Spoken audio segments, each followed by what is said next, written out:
Bonjour et bienvenue sur ma chaîne YouTube. Je suis Cédric de Orion Custom Bikes et je vais vous présenter cette nouvelle vidéo dans une version commentée. Comme je le dis souvent, la peinture sur vélo c'est 90% du temps passé à poncer et 10% à peindre. On ponce énormément, l'idée étant bien entendu de se débarrasser de l'ancienne peinture de façon à éviter les problèmes chimiques qui peuvent survenir quand on met deux produits qui ne sont pas compatibles en contact l'un avec l'autre. Les bulles, la peinture qui craquelle, des choses comme ça quoi. Mais aussi d'obtenir une surface de travail la plus plane et la plus régulière possible, prête à peindre, dans les meilleures conditions, sans défaut sur le cadre. Donc voilà, beaucoup de ponçage et nettoyage dans les premières étapes, sachant que, comme je l'avais expliqué récemment sur Instagram, le carbone, on est un peu obligé de le poncer à la main. À moins d'avoir une cabine de sablage équipée de médias doux, comme des noyaux de cerises ou des coquilles de noix concassées par exemple, on peut pas sabler avec du sable, le carbone est trop fragile.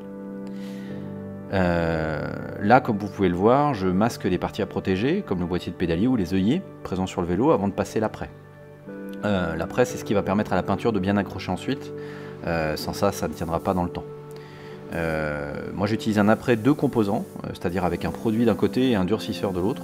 C'est plus solide, parce que c'est super important d'avoir un bon apprêt adapté aux matériaux du cadre. Si c'est du carbone, mettre du carbone. Si c'est de l'acier, mettre un apprêt acier. Ça permet vraiment de se garantir un travail professionnel. Sur cet apprêt, j'applique une base noire pour ce projet. C'est pas toujours le cas. Parfois, on applique des bases colorées, du blanc, etc. Tout dépend un petit peu de ce qu'on va faire. Là, je vais faire une peinture marbrée et le produit qui permet d'obtenir cet effet marbré doit être appliqué sur une base noire.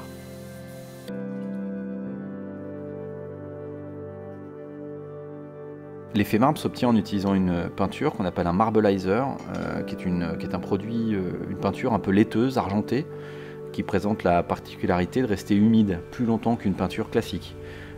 Suffisamment longtemps pour qu'on puisse la travailler après application en tout cas. La plupart des peintures normales, quand on les applique au pistolet, comme ça, sèchent super vite. C'est l'affaire d'une minute ou deux, grand maximum. Le marbleizer reste mouillé plus longtemps, et du coup on a le temps d'appliquer du film alimentaire dessus, comme ça, ce qui va imprimer la surface du cadre. C'est très aléatoire comme résultat, ce qui est quelque chose que j'aime beaucoup. Devoir maîtriser l'aléatoire pour en tirer quelque chose de beau, c'est vraiment intéressant. On peut rajouter un peu de peinture de temps en temps, pour dire de recréer des effets, comme je viens de le faire là. Là par exemple, j'étais pas très content de ce que j'avais obtenu.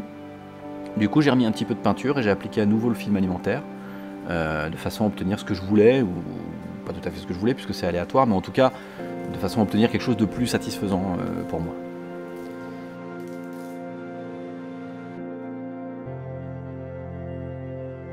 Après ça, j'ai appliqué un vernis ou une peinture dite candy.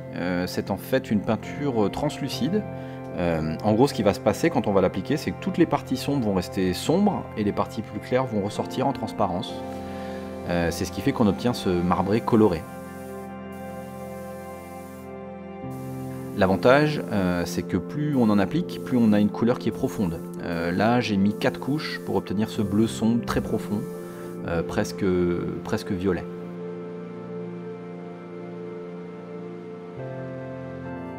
Et à nouveau, du ponçage avant l'application de tous les pochoirs qui permettent de recréer les logos.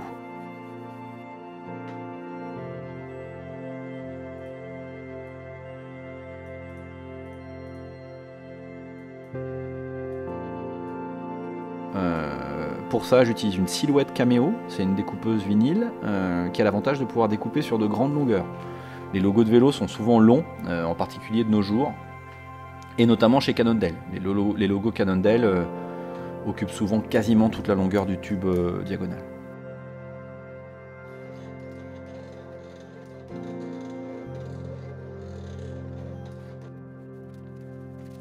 Ce qui apparaît en blanc ici sur la feuille va donc être peint, et les parties vertes vont masquer ce qu'on ne veut pas peindre, ce qu'on veut conserver comme ça, ce qui fait que ça recrée donc des formes, des logos, comme un pochoir.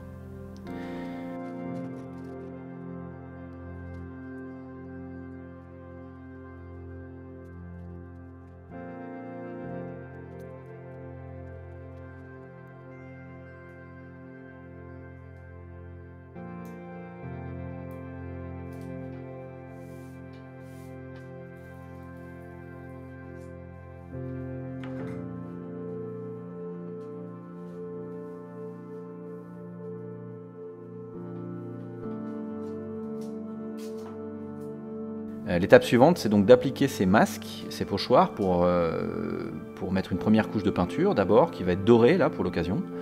Les logos vont être appliqués à la feuille d'or, donc l'idée c'est d'avoir une sous-couche qui s'approche du rendu final. Si j'avais peint un logo dans une peinture blanche un peu spéciale par exemple, j'aurais appliqué une sous-couche blanche, etc. Cette sous-couche dorée me permet aussi de voir où la colle à dorure se situe, vu qu'elle est transparente. Sans ça, on aurait du mal à la voir et on risquerait de poser ces feuilles d'or à côté.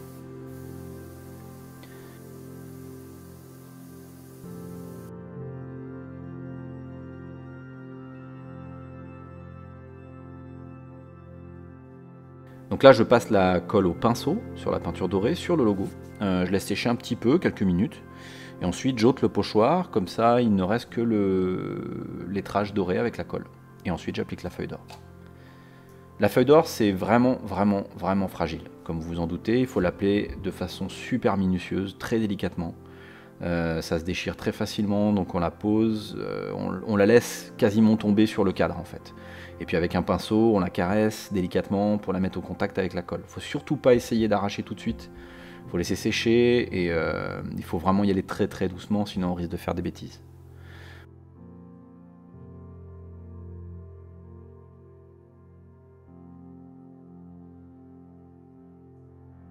On répète l'opération autant de fois qu'il y a de logo. C'est une opération qui du coup est assez longue.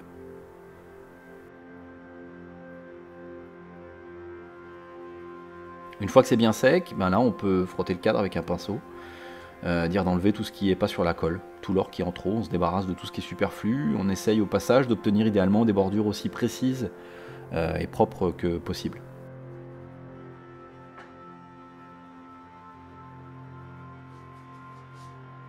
Évidemment, il y a toujours quelques défauts, donc on finit en grattant avec une lame de cutter par exemple.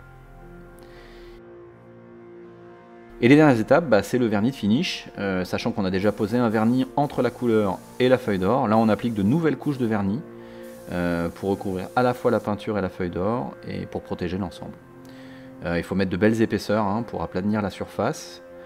Et puis ensuite bah, on polit pour obtenir une finition parfaite. Il faut que ce soit brillant mais sans relief sur les lettrages ou les logos. Il faut obtenir quelque chose de lisse, vraiment lisse comme de l'eau, le plus beau possible, quelque chose qui ne casse pas la lumière.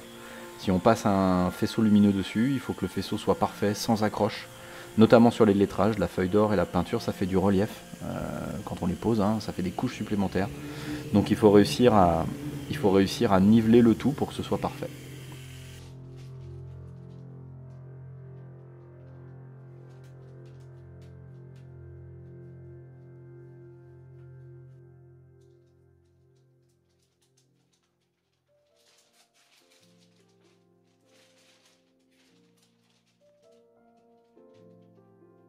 Voilà, ben, j'espère que cette vidéo vous a plu et que vous avez appris un certain nombre de choses. N'hésitez pas à me poser vos questions dans les commentaires ou à simplement me laisser un petit message, juste pour le plaisir, pour faire un petit coucou, c'est toujours sympa. Pensez aussi à vous abonner à ma chaîne si ce n'est pas déjà fait et à liker cette vidéo si elle vous a plu. Et puis enfin, contactez-moi pour me faire part de vos projets, je suis toujours à l'écoute, donc n'hésitez surtout pas. En attendant, je vous souhaite une bonne journée et je vous dis à la prochaine vidéo. Salut!